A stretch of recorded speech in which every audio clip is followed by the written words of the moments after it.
बच्चे को आपने समात किया जिसे ज़माना सलीम रज़ा के नाम से याद करता है। उन्होंने एक मिसाल दी कि 2 लाख या 2 करोड़ इतने लोग, उनमें से 200 से 300 लोग ऐसे होते हैं जो भारत में नाथ खां के नाम से पहचाने जाते हैं। उन 200 में भी अगर 100 में जो चुनिंदा लोग निकाले जाएं, उनमें सलीम रज़ा पीलीभीती साहब का नाम आता। अल्हम्दुलिल्लाह सुम्मा अल्हम्दुलिल्लाह। इसी तरह से इल्म इतनी बड़ी दौलत है, इल्म इतनी बड़ी दौलत है, इल्म की बरकत, इसमें कोई शक नहीं। और कैसी बरकत कि जब अल्लाह पाक किसी को इल्म नाफे अता फरमाता है तो उसे तमाम हजरतों में आला हजरत बना देता है। अब तवज्जो चाहूं, सुभान अल्लाह सुभान अल्लाह। कुछ सुन लीजिए, मोहब्बत से एक मर्तबा बोलिए सुभान अल्लाह। देखिए, लफाजी तकरीर करने का आदी नहीं हूं, आप समात करेंगे तो इंशाअल्लाह ताला 2-4 बातें आपको दे करके जरूर जाऊंगा।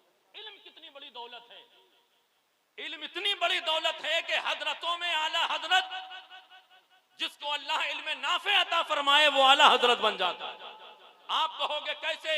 हमारे गांव में भी बड़े इल्म वाले हैं, आपके गांव में भी बड़े इल्म वाले हैं, लेकिन अल्लाह पाक ने उन इल्म वालों में ऐसे भी अता फरमाए कि जिसके पीछे सब नमाज नहीं पढ़ते, लेकिन कुछ ऐसे होते हैं जिसके पीछे सब झुक जाते हैं। जब वो रुकू करता है तो सारे गांव के लोग रुकू करना शुरू कर देते हैं, जब वो कयाम करता है तो सब खड़े हो जाते हैं।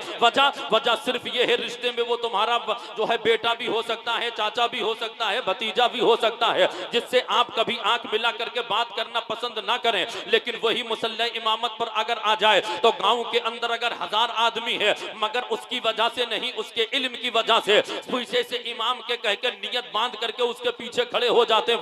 वजह सिर्फ ये है, वजह उसकी दौलत नहीं है, वजह उसकी बड़ी बिल्डिंग नहीं है, वजह सिर्फ इल्म की है। और जब इल्म का मामला आता है तो जो लोग न जो है पढ़े लिखे नहीं होते हैं, वो पढ़े लिखे लोगों की कद्र करते हैं। यही मामला इल्म को, इंसान को कैसे मुमताज बनाता है।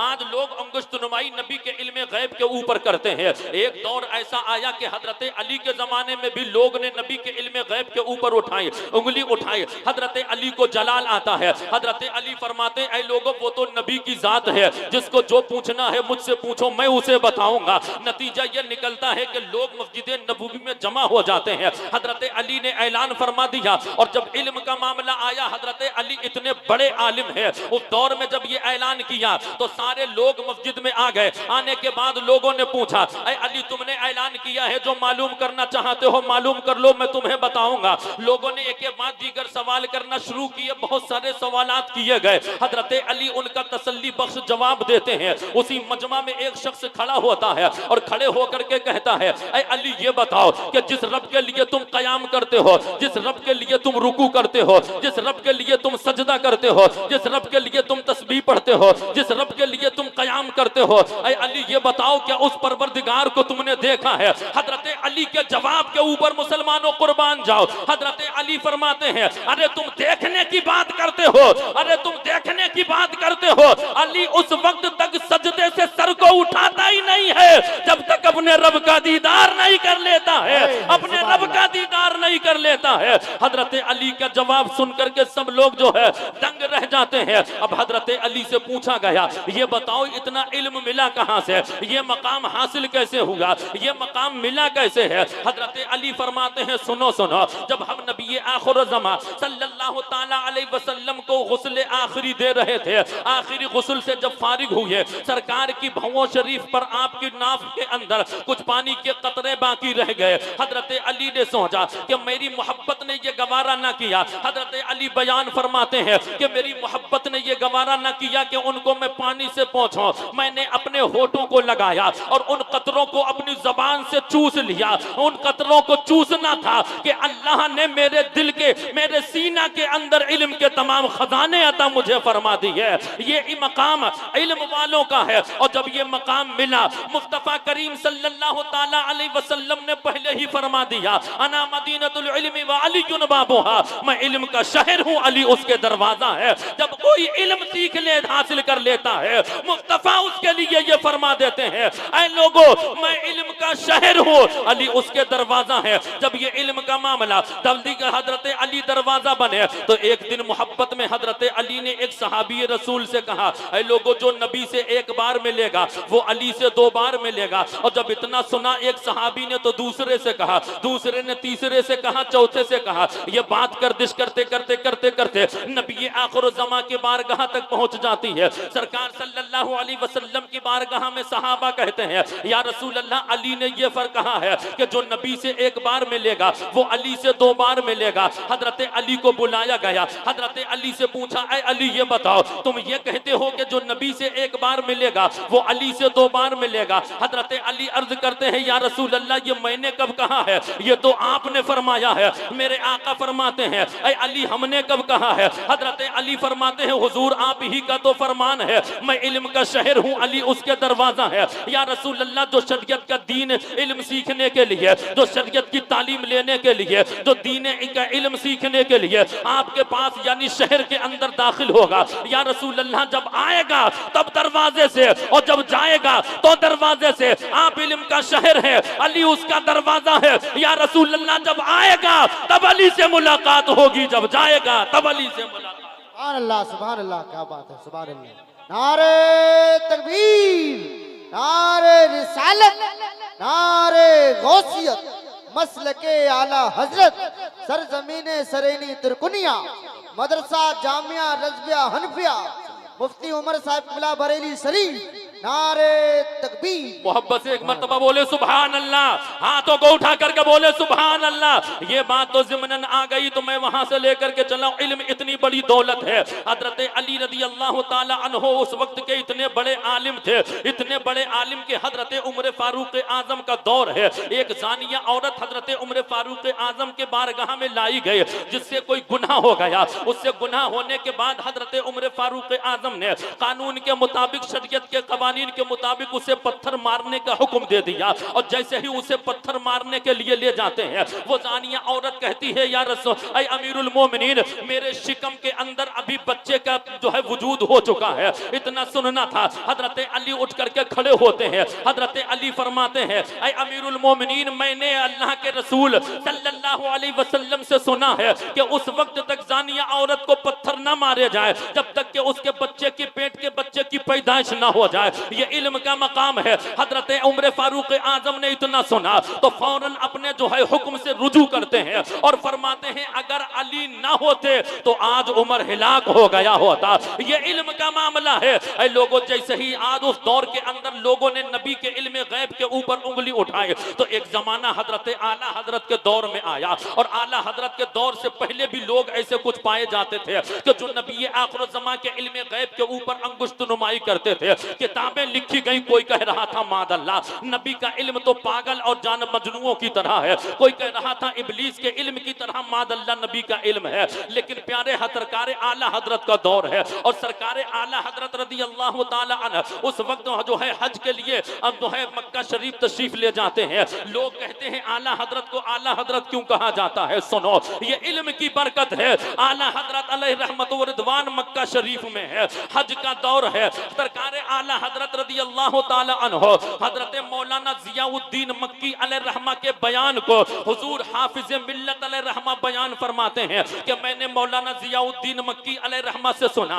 वो बयान फरमाते हैं कि मैंने आला हजरत के दौर में जो लोग थे उनसे मालूम किया कि आला हजरत ने एक अजीम किताब लिखी है जिसको अद-दौलतुल मक्किया बिल मादतिल गैबिया के नाम से याद किया जाता है। आला हजरत अलैहि रहमा ने ये किताब सरकार नबी कौनैन सल्लल्लाहु अलैहि वसल्लम के इल्म गैब के सबूत में लिखी है कि अल्लाह पाक ने अपने महबूब को इल्म गैब अता फरमाया है। और जब ये अंगुश्त नुमाई नबी के इल्म गैब के ऊपर की गई, आला हजरत हज के लिए तशरीफ ले गए थे। खाने काबा का तवाफ करने के बाद वहां के कुछ मुअज़्ज़ज़ उलमा ने आकर के अर्ज किया कि हुजूर ऐसी ऐसी बातें गर्दिशें कर रही है, हमारे मामलात नहीं है, नबी की नामूस का मामला है, नबी की इज्जत का मामला है। रसूल करीम सल्लल्लाहु अलैहि वसल्लम के इल्म गैब के ताल्लुक से लोग इस तरह से जो है बदगुमानी कुर्बानी किए हुए हैं और ये अंगुष्ठ नुमाई कर रहे हैं। सरकार आला हजरत की आंखें भी दुख रही थी, आपकी आंखों से पानी बह रहा था। ना कोई और मदद करने वाला है, ना कोई किताब साथ लेकर के गए हैं। हमारे जमात में से कोई होता तो कह देता कोई किताब नहीं है, जवाब बाद में भेजूंगा। लेकिन जब नबी की नामूस का मामला आया, आला हजरत फरमाते हैं अच्छा ठीक है, मामलात क्या है? सारे सवाल उस दौर के उलमा के जो थे उनके अंदर जो बेकरारी थी उसको भी तहरीर किया, और देवबंदी ख्यालात के लोगों के जो नबी कौनैन सल्लल्लाहु अलैहि वसल्लम की जात के ऊपर उनके सवालात थे, उनके एतराज थे, वो सारा चिट्ठा पेश किया जाता है। सरकार आला हजरत फरमाते हैं मुझे कागज और कलम ला करके दे दिया जाए, कुछ सिहाई ला करके दे दी जाए। हजरत हाफिज मिल्लत बयान फरमाते हैं कि मुझसे मौलाना जियाउद्दीन मक्की अलैहिर्रहमान ने बयान किया है कि आला हजरत के पास काफी और कलम को ला करके रख दिया गया, और जो है खाने काबा के जफ्त बाजू में बैठ करके आला हजरत अलैहिर्रहमान ने सहने काबा में बैठ करके एक ज़ख़ीम किताब अद-दौलतुल मक्किया बिल मादतिल गैबिया को तहरीर फरमाया। और जब आला हजरत तहरीर फरमाने लगे तो ऐसे तहरीर फरमाते आज उस किताब को जब दुनिया में फास्ट चलने वाली चीज जिसे हम और आप कंप्यूटर्स के नाम से याद करते हैं, जब उस किताब को कंप्यूटर आज लिखता है तो उस किताब को कंप्यूटर 12 घंटे में लिख रहा है। उस वक्त आला हजरत ने जब अपने हाथ से उस किताब को तहरीर फरमाया, जबकि आपकी आंखें में दुख रही थी, आपकी आंखों से पानी बह रहा था, कोई और मदद करने वाला भी नहीं था, तन्हा आला हजरत बैठे हुए हैं और दोनों हाथों से किताब लिख रहे हैं, और एक किताब अजीम वजूद में आती है अद-दौलतुल मक्किया बिल मादतिल गैबिया के नाम से। आज कंप्यूटर उसको 12 घंटे में लिख रहा है, और जब आला हजरत ने उसको तन्हा लिखा था तो 12 घंटे में नहीं बल्कि आला हजरत उस किताब को 8 घंटे में तहरीर फरमा रहे हैं। वाह वाह वाह, सुभान अल्लाह सुभान अल्लाह, नारे तकबीर, अल्लाह अकबर, या रसूल अल्लाह, या रसूल अल्लाह, जिंदाबाद जिंदाबाद जिंदाबाद। मोहब्बत से बोले सुभान अल्लाह, और हाथों को उठा करके बोले सुभान अल्लाह। जिस किताब को आज कंप्यूटर फास्ट लिखने वाली चीज 12 घंटे के अंदर लिख रही है, उस कंप्यूटर से आला हजरत का दिमाग ही नहीं बल्कि आपके हाथ 4 घंटे आगे चल रहे थे। और जब उस अजीम किताब को आला हजरत ने लिखा और वहां के बादशाह के पास में जैसे वो किताब पहुंची, और जब किताब हाथ में पहुंचती है वहां के उलमा ने देखा और आला हजरत अलैहिर्रहमान ने तकरीबन 360 से जायद हदीस और जो है कुरानी आयात का हवाला दे करके उसमें साबित किया कि अल्लाह पाक ने अपने महबूब को इल्मे गैब अता फरमाया है। और पुकार करके बरेली के ताजदार फरमाते हैं और कोई गैब क्या तुमसे नेहा हो भला, और कोई गैब क्या तुमसे नेहा हो भला, जब ना खुदा ही छुपा तुम पे करोड़ों दुरूद, काबे के बदरुद्दुजा तुम पे करोड़ों दुरूद, तैयबा के शम्सुद्दुहा तुम पे करो। क्या बात, सुभान अल्लाह जिंदाबाद जिंदाबाद। जैसे ही हाकिम मक्का के सामने वो किताब पहुंची और उन उलमा ने उस दौर के जितने थे सबने पढ़ा, पढ़ने के बाद एक जबान होकर के कहा ऐ मौलाना अहमद रजा हो तो तुम हिंदी, ऐ मौलाना अहमद रजा रहने वाले तो तुम इंडिया के हो, ऐ मौलाना अहमद रजा रहने वाले तो तुम भारत के हो, लेकिन जो तुमने फसीह बलीग उर्दू जो है अरबी इस किताब में तहरीर की है, इससे पहले हमने इतनी फसीह बलीग अरबी नहीं देखी है। ऐ अहमद रजा इस दौर के अंदर यहाँ जितने उलमा है, जितने मौलवी है, वो सब हजरत है, लेकिन तुम आला हजरत हो।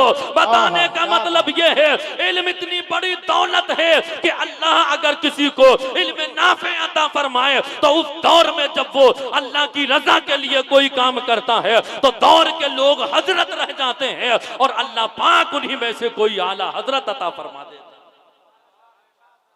जिंदाबाद जिंदाबाद, सुभान अल्लाह। इल्म इतनी बड़ी दौलत है मेरे अजीजों, इल्म अपने बच्चों को सिखाइए, मदारिस इस्लामिया में भेजिए और आगे बढ़ करके आइए।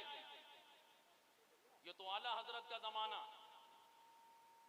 100 साल या 100 साल 105 साल या 6 साल का अरसा होने जा रहा है, लेकिन वो जमाना आपने नहीं देखा होगा, लेकिन जिस जमाने को आपने देखा उस जमाने के अजीम सूरज, सुभान अल्लाह। सुभान अल्लाह, सुभान सुन्नियों अल्लाह, के दिल की धड़कन हुजूर ताजुश शरिया का जमाना देखिए, सुभान अल्लाह, जहां सुभान लोग अल्लाह। शोहरत पाने के लिए न जाने क्या क्या करते हैं, लेकिन वारे मेरे ताजुश शरिया जमाना जिसे अल्लाह जिसे रखे उसे कौन चखे। हाँ हाँ, क्या जमाना बात। मुखालिफत करता रहा, अपनों ने भी तीर चुबोए, दुश्मनों ने भी तीर चुबोए, लेकिन सरकार ताजुश शरिया ने सब्र और इस्तिकामत का वो मुजाहरा किया कि आप अपने बाप दादा की विरासत को संभाल करके रख करके कौम मुस्लिम को देते रहे। ऐ लोगों, आज के दौर में दुनिया के अंदर जो मुस्लिम यूनिवर्सिटी में सबसे 1 नंबर यूनिवर्सिटी है जिसे जामिया अजहर कहा जाता है, वहां जाने में लोग फख्र महसूस करते हैं। अगर कोई पढ़ करके आ जाए तो सीना चौड़ा करके चलता है। हमने तो है आलम में तसव्वुर में सईद अख्तर साहब से पूछा, ये सीना चौड़ा करके क्यों चल रहा है? बोले तुम्हें मालूम नहीं है उमर रजा? मैंने वजह, बोले वजह ये है कि ये अजहरी है। मैंने कहा अच्छा ये जामिया अजहर से फारिग होकर के आए? बोले हाँ, इसलिए सीना चौड़ा करके चल रहे हैं। मैंने कहा जो है सीना चौड़ा करके चलने की वजह भी मालूम हो गई, क्योंकि बड़ा इदारा है और वहां ये पढ़ा है तो यकीनन बड़ा काबिल एहतराम आदमी है। जब ये मामला देखा तो एक के बाद दीगर आते रहे।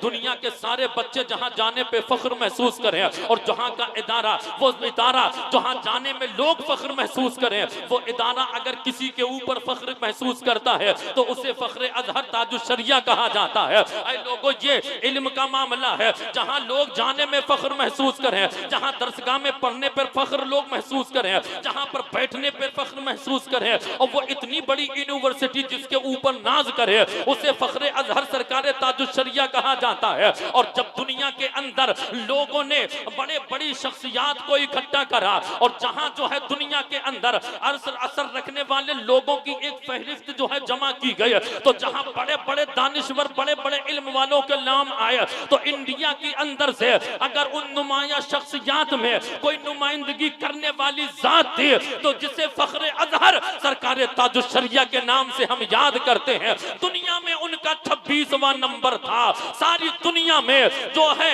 मासर रखने वाली शख्सियात में 26वां नंबर सरकार ताजुश शरिया का था। और इंडिया के अंदर अव्वल पोजीशन रखने वाली जात का नाम सरकार ताजुश शरिया था। अब मैं कहूंगा ये मकाम मिला कहां से? ये मकाम के खूबसूरती की वजह से मिला नहीं है, ये मकाम के खानदान की वजह से मिला नहीं है। वजह ये है कि जहां बड़े बड़े इल्म वाले दम तोड़ दिया करते थे और जब कोई मसला दरपेश आता था लोग सरकार ताजुश शरिया की बारगाह में रुजू करते थे, और जब रुजू करते सरकार ताजुश शरिया अगर बैठे होते तो बैठे बैठे जवाब इनायत फरमा देते थे, अगर चलते होते चलते चलते भी जवाब इनायत फरमा देते। हमने अपने अकाबरीन से सुना है कि सरकार ताजुश शरिया की जगह प्रोग्राम में तशरीफ ले जा रहे थे, किसी साहब ने ला करके एक फतवा दिया, वो जो है फतवा पेश किया कि हुजूर ये जवाब तलब अमर है, ये जरूरी है, हमें चाहिए है। सरकार ताजुश शरिया गाड़ी पे बैठते बैठते एक ही लाइन में जो बड़े बड़े लोग जिसको मसले को हल ना कर सके एक लाइन में जवाब दे करके फरमाते हैं, अरे इसका जवाब तो बड़ा आसान है। तो वो बरमला पुकार करके कहते हैं कि हुजूर जहां लोग जाने पे फख्र महसूस करते हैं वो यूनिवर्सिटी आपके ऊपर जो नाज करती है उसकी वजह कोई और नहीं है, उसकी वजह वो है कि अल्लाह पाक ने जो आपको विरासत में आला हजरत का इल्म अता फरमाया है, उसकी वजह ये है कि अल्लाह ने आपको तमाम आलिमों में, इंडिया की तरफ से तमाम बुजुर्गों में जो इल्म नाफे अल्लाह ने आपको अता फरमाया है, कोई और वजह नहीं है। वो इल्म दीन की बरकत है जो आपको आपके बाप दादा से विरासत में मिला है। अल्लाह पाक जो है इल्म की वजह से जहां बहुत सारे होते हैं वहां कुछ को चुन लिया करता है। बेशक, क्या बात, जिंदाबाद जिंदाबाद। अब ये तो मैंने इल्म के मकाम के ताल्लुक से आपको के सामने कुछ बातें रखी, जल्दी अगर हो तो बता दीजिए, मोहब्बत से बोले सुभान अल्लाह। अच्छा, बात समझ में आ रही तो एक मर्तबा हाथों को उठा करके बोले सुभान अल्लाह। सुभान अल्लाह, सुभान अल्लाह। अब थोड़ी 2-3 बातें ऐसी आपके सामने रखना चाहता हूँ, मेरे अजीज तलबा भी हैं और मैं खुद भी एक छोटे से इदारे का खादिम हूँ, और नीयत ये रहती है कि अल्लाह पाक कुछ काम ले ले। ये भी सारे इदारे हमारे हैं, हम सब के खादिम हैं। अपनी नीयत तो ये रहती जहां पहुंचो जो बन पड़े करो, तलबा के लिए और जो सामने बैठे वो लोग जो दुनियावी तालीम हासिल कर रहे हैं, दोनों से मैं खिताब 5 से 7 मिनट इसके ताल्लुक से करना चाहता हूँ। 11वीं शरीफ के महीना में पूरा महीना हम सरकार गौसे पाक का लंगर खाते हैं। देगे के ऊपर देंगे चढ़ाई जाती हैं, खाते जा रहे हैं, अश कर रहे हैं, गौसे पाक की गुन गा रहे हैं। पूरा महीना क्या पूरे साल सरकार गौसे पाक के फजाइल, उनके मरातिब, उनकी खुसूसियात हमारे उलमा बयान फरमाते हैं, आप समात करते हैं। लेकिन कभी तन्हाई में बैठ करके ये सोचा है ये मकाम मिला कैसे? पावर का आलम यह है कि यहूदी एतराज करे नबी के अख्तियार के ऊपर, गौसे पाक उसका बाजू थामे कब्रिस्तान ले जाएं और फरमाएं कि बता किस कब्र वाले को जिंदा करना है। मोहब्बत से जरा बोले सुभान अल्लाह। और वहां खड़े हों और वहां फरमा दे कुम बिइज़्निल्लाह, अल्लाह के हुक्म से उठ जा, तुम मुर्दा कब्र से 300 साल पुराना उठ करके बैठ। मोहब्बत से बोले, मोहब्बत से। बहुत बड़ी बात को सुभान अल्लाह। आधे मिनट में बयान किया, जिसको हम बयान करें तो 10-15 मिनट तो निकाल ही देते हैं, हम जैसे कम इल्म। उठ करके बैठ गए। पावर का आलम यह कि चोर आए, हजरत खिजर भी आ जाएं और आकर के अर्ज करें कि हुजूर फला इलाके के अब्दाल का इंतकाल हो गया। गौसे पाक फरमा दें कि अंदर इधर उधर हाथ मार रहा, कुछ मिला नहीं है, उसी को पकड़ के ले आओ। हाथ पकड़ के हजरत खिजर लाएं, गौसे पाक सीने से लगाएं, चोर को इलाके का अब्दाल बना दें। मोहब्बत से बोले सुभान अल्लाह। पावर का आलम यह कि निगाहे विलायत उठाएं, अगर चीर उड़ती हुई जाए तो दम तोड़ करके जमीन पे आ जाए। आला हजरत फरमाते हैं कि अल अमा कहर है ऐ गौस वो तीखा तेरा। अल अमा कहर है ऐ गौस वो तीखा तेरा, मर के भी चैन से सोता नहीं मारा तेरा। सुभान अल्लाह, सुभान अल्लाह। जलाल का आलम। पावर और समझना चाहे तो समझें। गौसे पाक फरमाते हैं कि कोई घंटा, कोई मिनट, कोई सेकंड सूरज निकले उस वक्त तक आगे नहीं बढ़ता जब तक मेरी बारगाह में आकर के सलाम मोहब्बत न पेश करे। चांद निकले, चांदनी बिखेरने से पहले गौसे पाक की बारगाह में सलाम मोहब्बत जब तक पेश ना कर दे, आगे ना बढ़े। पावर का आलम ये। और अगर ये तहिया कर लें कि जब तक मेरा रब ना खिलाए तब तक खाऊंगा नहीं।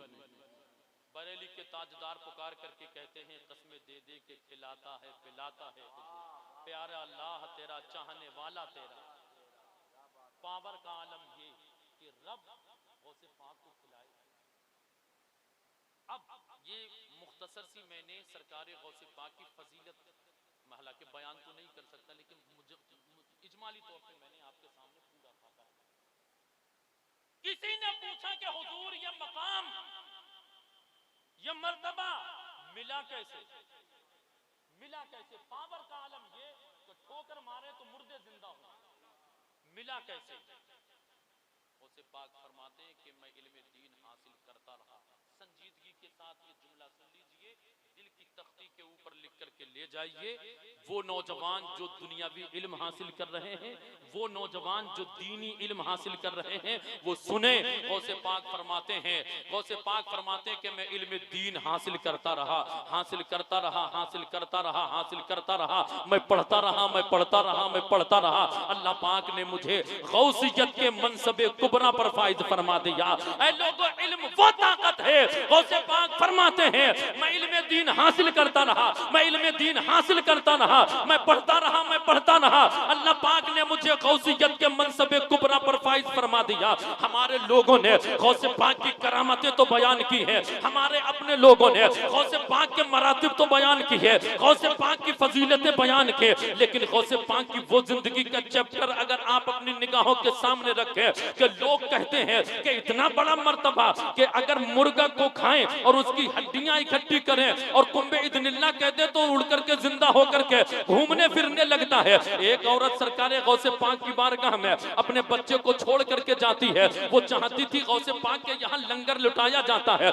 मेरा बच्चा खाता रहेगा, फरवा हो जाएगा, मोटा हो जाएगा, लेकर के चली जाऊंगे। एक दिन आकर के देखती है कि उनका बच्चा जो है रोटी, सूखी हुई रोटी के टुकड़े खा रहा था। सरकारे गौसे पाक मुर्गा तनावुल फरमा रहे थे। आकर के बरहम हो जाती है, हुजूर ये क्या मामला है, आप मुर्ग मुसल्लम तोड़े और मेरा बेटा जो है सूखी रोटियों के टुकड़े खाता हुआ नजर आ रहा है। सरकारे गौसे पाक ने सारी हड्डियां जमा फरमाए और जो है अपना हाथ फेरा, अल्लाह का नाम लिया, मुर्गा मुर्गा उठ करके चलता बनता है। फरमाया जब तेरा बेटा इस मनसब को पहुंच जाएगा तब तो उसका जी जो चाहेगा वो खाएगा, पहले अपने बच्चे को इस मकाम पर तो आने दे जो तू चाहेगी, अल्लाह तेरे बच्चों को वो बना देगा। अब जरा ठहर के मैं आपसे बताना चाहता हूँ, लोगों गौसे पाक की जिंदगी देखो। सरकारे गौसे पाक रदी अल्लाह ताला अन्हो के वालिद हजरत अबू सालेह जंगी दोस्त हैं। हम खाएं तो प्यारे हमारा पेट भरता है तो हम अल्लाह की याद से गाफिल होते हैं, लेकिन गौसे पाक के वालिद हजरत अबू सालेह जंगी दोस्त हैं।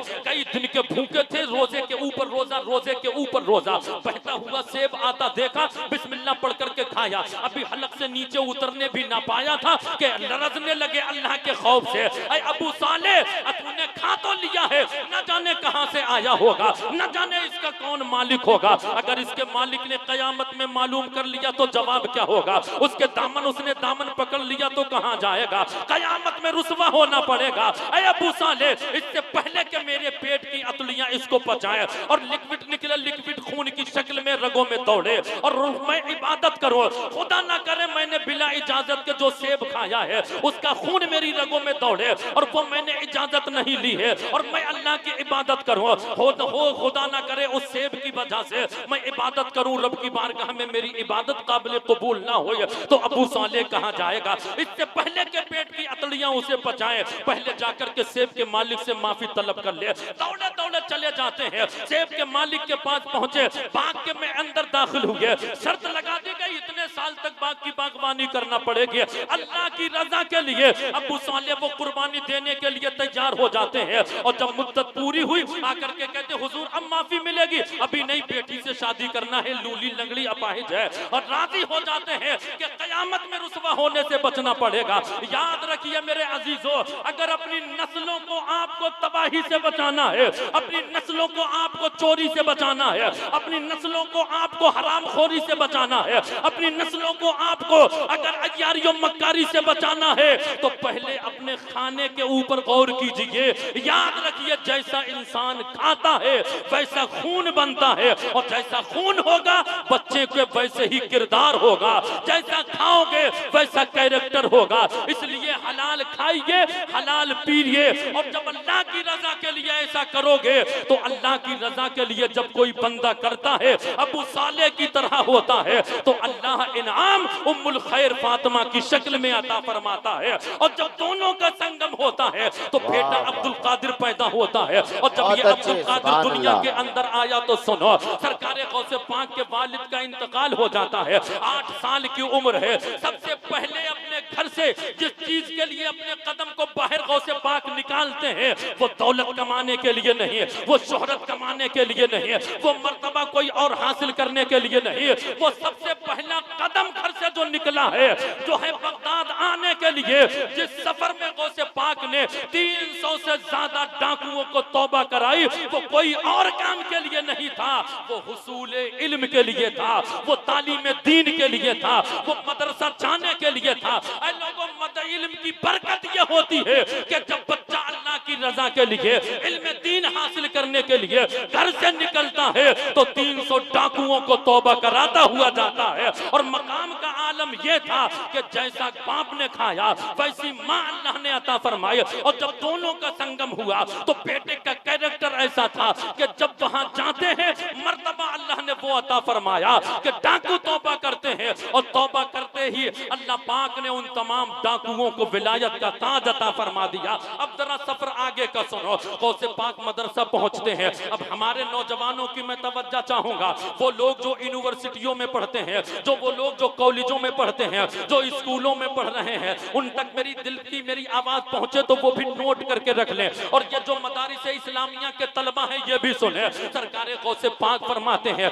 कि मैं मदरसे के अंदर दाखिल हुआ तो मेरे पास जो अपना दिरहम और दीनार माल पैसा जो लेकर के गया, वो एक वक्त ऐसा आया कि सारे खत्म हो जाते हैं, अब कोई पैसा बाकी ना रहा। गौसे पाक फरमाते हैं कि मैंने एक होटल के पास अपना जाकर के खाना बांधा और उससे कहा कि मुझे तुम खाना खिलाते रहो, जब मेरे पास पैसा आएगा तो मैं तुम्हें सारा जमा कर दूंगा, तुम्हारा सारा कर्ज चुकता कर दूंगा। वो खिलाता रहा, वो खिलाता रहा, अब जरा और करीब आओ। उसके बाद उसने भी खाना बंद कर दिया। गौसे पाक फरमाते हैं कि मैं जब कई दिन का भूखा हुआ तो मेरी पेट के अंदर जिसको हम भूख कहते हैं, जब ये चक्की चली तो मैं भी दफ्तर खान पर मदारिस इस्लामिया के तलबा के साथ बैठ जाता हूँ। और जब उस दफ्तर खान पर बैठा तो एक गैबी आवाज आती है, क्या ही खूब है कि यतीमों और गरीबों का खाना एक सज्जदजादा खा रहा है। गौसे पाक फरमाते हैं, गौसे पाक हसनी हुसैनी दोनों तरफ से सज्जद है, जिसे नजबुत तरफैन कहा जाता है, दोनों तरफ से आप सज्जद है।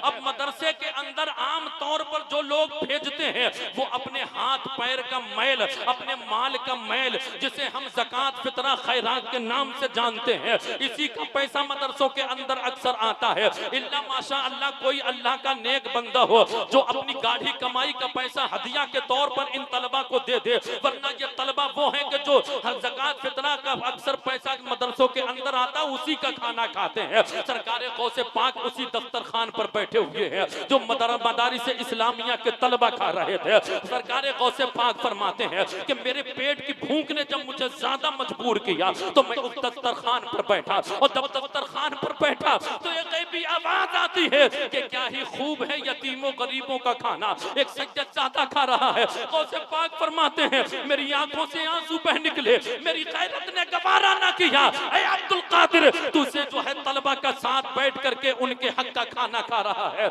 ये यतीमों गरीबों का हक है। खुदा ना करे कयामत में जब तू पहुंचे और अल्लाह पाक की बारगाह में इन तलबा ने अगर कह दिया कि हमारे हिस्से का खाना अब्दुल कादिर ने खाया है, तो ऐ अब्दुल कादिर तू कयामत में क्या मुंह दिखाएगा। सरकार गौसे पाक फरमाते हैं मैं उठ करके खड़ा हो गया। उठ करके खड़ा होने के बाद अब गौसे पाक फरमाते हैं जो पेट की आग जिसे भूख कहते हैं, जब ये पेट के अंदर चलती है, जब ये भूख की चक्की चलती है तो ये हराम को हराम, हलाल को हलाल नहीं समझती है। ये इंसान चाहता है कि किसी तरह से मेरी भूख मिट जाए, मेरा पेट भर जाए। गौसे पाक फरमाते हैं मैं वहां से तो उठ गया, अब मुझे भूख शिद्दत की लगी हुई थी, इसलिए मैंने उस जगह का जाकर के इंतखाब किया जिस जगह पर शहर के कुछ लोग अपने घर का बचा हुआ कचले में खाना डाल करके चले जाया करते थे। गौसे पाक फरमाते हैं मैं उस जगह जाकर के खड़ा हो गया। मैं सोच रहा था कि कोई कुछ डाल करके चला जाए, मैं जिसको उठा करके खा लो और अपने पेट की आग को बुझा लो।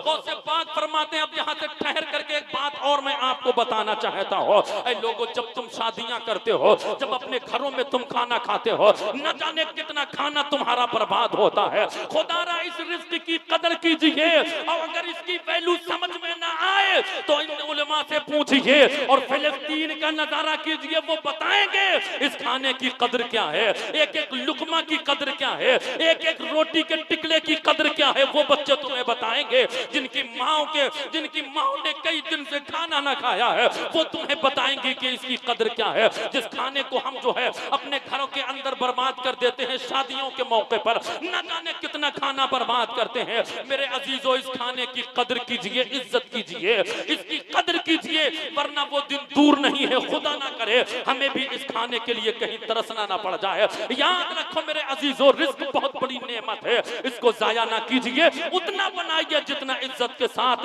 अपने मेहमानों को आप खिला सके, और जो बचे तो अपने जो है जरूरियात में ला सके। और अगर ऐसा ना कर सको, न जाने कितने मांगने वाले मज़ारों के सामने, मसाजिद के सामने बैठे हुए होते हैं, उनको जाकर के दे आइए, किसी के पेट में जाएगा वो तुम्हें दुआ देंगे। और अगर तुमने कचले के डब्बे में ला करके डाला, जिसको जो है जानवरों ने अपने पैरों तले रौंद दिया, तो याद रखिए ये एक एक दाना कयामत में तुम्हारे खिलाफ गवाही देगा। और अब जब गवाही दी, रब ने तुम्हारी वहां पकड़ जब सख्त फरमाई, तो बताओ कहां जाओगे?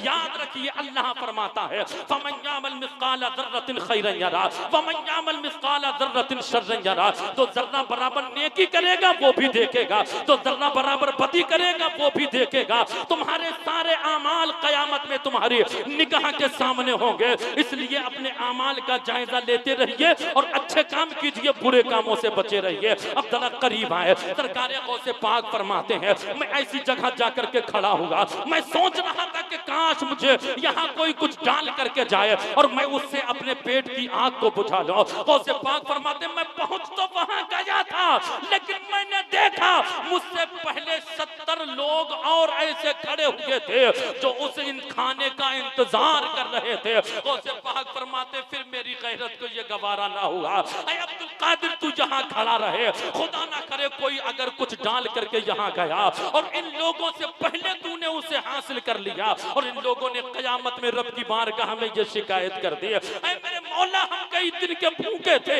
हम खाना चाहते थे, कोई यहाँ डाल करके जा रहा था और तेरे महबूब के नवासे अब्दुल कादिर ने हमारे हिस्से का खाना खा लिया या हमसे पहले खा लिया। ऐ अब्दुल कादिर तू कयामत में अपने नाना की बारगाह में क्या मुंह दिखाएगा? गौसे पाक फरमाते मेरी गैरत ने यह भी गवारा ना किया, मैं फौरन वहां से हटा। हटने के बाद जंगल का मैंने रुख किया। गौसे पाक फरमाते जंगल के दरख्तों के पत्ते खा खा करके मैंने गुजारा किया, मगर इल्म दीन हासिल करता रहा, इल्म दीन हासिल करता रहा। अब मौलाना रफीकुल कादरी साहब फरमाएंगे उमर रजा हजारों साल नरगिस अपनी बेनूरी पे रोती है, हजारों साल नरगिस अपनी बेनूरी पे रोती है, तब जाकर के होता है कहीं चमन में दीदावर पैदा।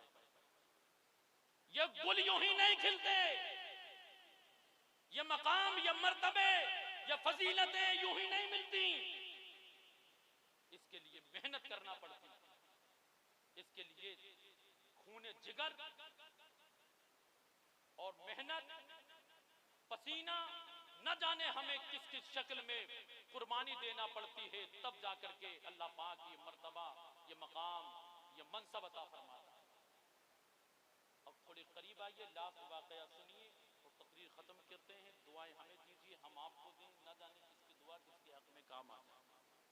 अब गौसे पाक फरमाते हैं मैं वहां से फिर मस्जिद के अंदर आया। जंग एक रवायत ये है, मोरिख ने बयान किया 12 साल सरकारे गौसे पाक ने जंगल के दरख्तों के पत्ते खा खा करके गुजारा।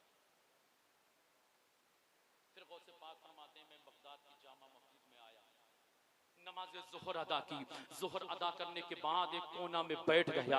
मुझे बहुत शिद्दत की भूख लगी हुई थी, मेरा पेट जो है भूख की वजह से जलता जा रहा था। गौसे पाक फरमाते मैं एक कोने में बैठा किताब पढ़ रहा था कि इतने में देखा कि एक अजनबी शख्स बैठा हुआ है और वो मस्जिद की सीढ़ियों पे बैठ करके भुना हुआ गोश्त था और उसके पास कुछ नान कुछ रोटी का टुकड़ा था, वो बैठ करके खा रहा था। अंदाजा करो कभी तसव्वुर में इस बात को लेकर के आई है कि जिसने कई दिन से खाना ना खाया हो और भुना हुआ गोश्त हो और उसकी खुशबू किसी की नाक से जाकर के ऐसे शख्स की जाकर के टकराए कि जो कई दिन का भूखा हो, तो बताओ उसके दिल की कैफियत क्या होगी? उस कैफियत को सुनना है। गौसे पाक फरमाते हैं सुनो, गौसे पाक फरमाते हैं कि मैं बैठा और जब उसके उन्होंने गोश्त खोला, गोश्त की जो है अपना गोश्त निकाल करके रोटी पे रखा, निवाला बना करके मुंह में ले जाने लगा। गौसे पाक फरमाते मेरा दिल उसकी तरफ माइल हो गया और मैं दिल के अंदर ये ख्याल करने लगा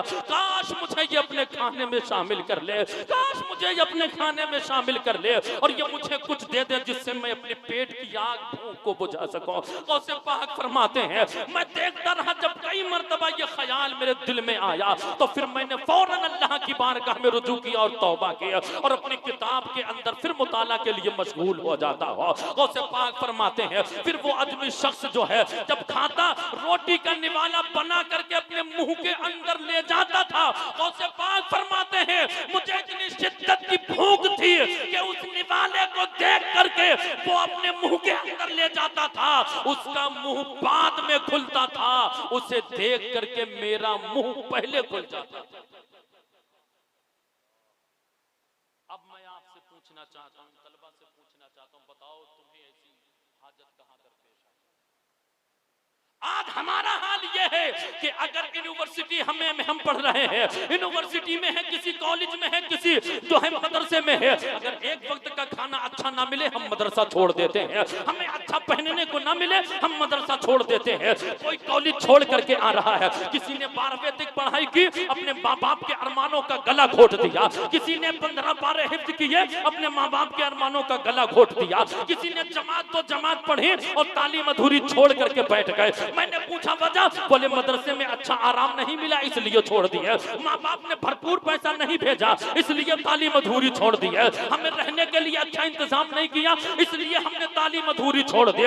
मैं कहूंगा प्यारे, तुमने गौसे पाक की तरह मशक्कतें बर्दाश्त नहीं की है, तुमने गौसे पाक की तरह परेशानियां नहीं उठाई है, तुमने गौसे पाक की तरह मशक्कतें नहीं की है, तुमने गौसे पाक की तरह भूखे रह करके जो है अपनी तालीम को जारी नहीं रखा है। हम अपने नफ्स पालने के लिए मदरसे में पहुंचे, काश अगर तालीम दीन के लिए जाते, अगर भूखा रहना पड़ता तो हम भूखे रह करके तालीम दीन, इल्म दीन हासिल करते रहते। और आओ इस दौर के जमाने के सुनो, मैंने एक जो है क्लिप जो है हजरत अल्लामा शाह तुराबुल हक अलैहि रहमा पाकिस्तान के जो रहने वाले हैं उनकी मैंने एक गुफ्तगू सुनी, वो फरमाते कि हमारे दौर का मामला तो ये था कि हमें रात में कुछ रोटी भी मिलते थे, उस रोटी के टुकड़े को उठा करके हम मचान के ऊपर डाल देते थे, हमें नाश्ता नहीं मिलता था, और जब सवेरे को कुछ नाश्ते के लिए चाय वगैरह मिलते थे, अगर वो भी मैसर न होते तो पानी में गिलास में पानी लेते और अपने साथियों से कहते कि ऊपर मचान के चढ़ जाओ और साबरी बिस्किट पड़े होंगे।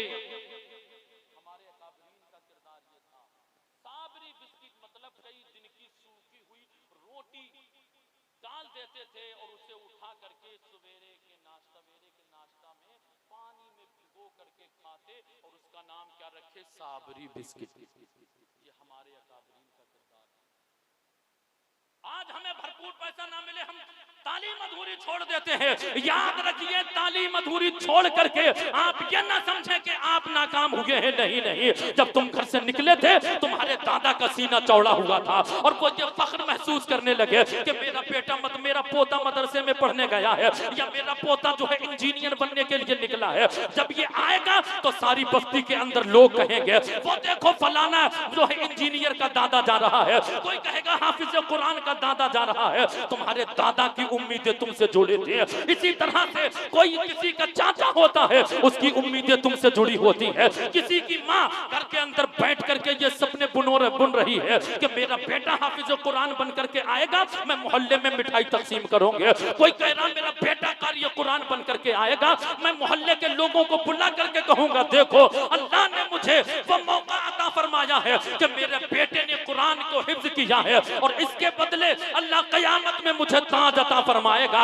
ये सपने तुम्हारे वालिदैन तुम्हारे लिए देखते हैं, तुम्हारे लिए तुम्हारे वजह से वो उम्मीदें लगाए बैठे हैं। याद रखिए, जब तुम तालीम अधूरी छोड़ते हो तो फकत तुम नाकाम नहीं होते हो, माँ के अरमानों का गला तुम्हारी वजह से घोट दिया जाता है, बाप की मोहब्बत तुम्हारी वजह से दम तोड़ती है।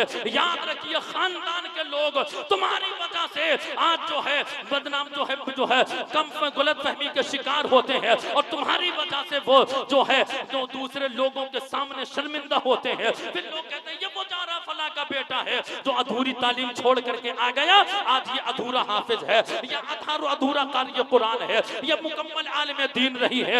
याद रखिए, तुम तन्हा नाकाम नहीं होते हो, पूरा खानदान तुम्हारी वजह से नाकामियों का शिकार होता है। परेशानी हमने गौसे पाक की तरह तो नहीं उठाई। हालात कैसे ही क्यों ना हो, इल्म दीन हासिल करते रहिए। जो दुनियावी तालीम हासिल कर रहे हैं वो हासिल करें, क्योंकि हजारों साल नरगिस अपनी बेनूरी पे रोती है, तब होता है कहीं जाके चमन में दीदा बरता है। ये मनसब ये मकाम यूं ही नहीं मिलते। और जब कोई फजीलत को हासिल कर ले तो फजीलत, शराफत, याद रखिए 3 चीजें बहुत अहम है इंसान की जिंदगी पे, तकरीर खत्म है। पहली है शराफत, दूसरी है करामत और तीसरी है फजीलत। शराफत नस्ब से आती है, जैसा खिलाओगे वैसा तुम्हारे बच्चों के अंदर खून बनेगा। ठीक है, अपनी नस्लों को सही करना चाहते हो, हलाल खाइए, हलाल खिलाइए। करामतें हासिल करना चाहते हो, तकवा अख्तियार करो, अल्लाह पाक तुम्हारे जरिए करामतों का ज़हूर फरमा देगा। फजीलत मिलती है इल्म दीन से। आपने देखा होगा अभी बात की दफ्तार हुई, सारे लोग खड़े हो, इसी तरह से ये हाफिज कुरान है, कारी कुरान होते, फिर आलिम दीन होते, फिर वो फजीलत का ताज जिनके सर के ऊपर रखा जाता, उन्हीं बच्चों के लिए वो उस्ताद, यही तलबा जिनके हाथ चूमते अपने असातिज़ा के, और जब उनके सर के ऊपर फजीलत का ताज रखा जाता, कोई मुफ्ती साहब हो, कोई आलिम दीन हो, कोई आलिम रसूल हो, जितने मेंबर पे होते खड़े हो जाते। मैंने कही तो तुम्हारा बच्चे की तरह है, क्या जरूरत थी इसके लिए खड़े होने की, बगैर तुम्हें मालूम नहीं आज इसने फजीलत को हासिल कर लिया। फिर उनके सर के ऊपर वही मशाइख के इज़ाम के हाथों से ताज ज़र्री रखा जाता है, दस्तार बंदी होती है उनकी। तो फजीलत हासिल करनी है तो आपको इल्म दीन हासिल करना पड़ेगा। बुनियाद आपकी रखी गई है इक़रा, पढ़िए। अल्लाह पाक हम सबको एक बनाए, नेक बनाए आपकी बुनियाद पढ़ने पर। तरक्की पाना चाहते हैं आपको पढ़ना पड़ेगा, कामयाब होना चाहते हैं आपको पढ़ना पड़ेगा। एक्स वाई जेड यूं समझिए, किसी भी मैदान में आगे बढ़ना चाहते हैं आपको पढ़ना पड़ेगा। अल्लाह पाक इस महफिल को कबूल फरमाए। सारे लोग मेरे साथ मिलकर पढ़ें, अस्तगफिरुल्लाह रब्बी मिन कुल्ली ज़ंबि व अतूबु इलैह। ऐ मालिक मौला, मुझसे बोलने में किसी तरह का कोई खिलाफ शरअ जुमला निकल गया हो, मैं अपने जुमला से रुजू करता हूँ, तेरी बारगाह में सच्ची तौबा की है। ऐ मौला, हमें हमारी तौबा पर इस्तिकामत अता फरमा। सारे लोग मिलकर कलमे तैयबा पढ़ें, ला इलाहा इल्लल्लाह मुहम्मदुर रसूलुल्लाह। गुलशन रहा तो फूल खिलेंगे, जिंदगी रही तो फिर मिलेंगे। अस्सलाम वालेकुम।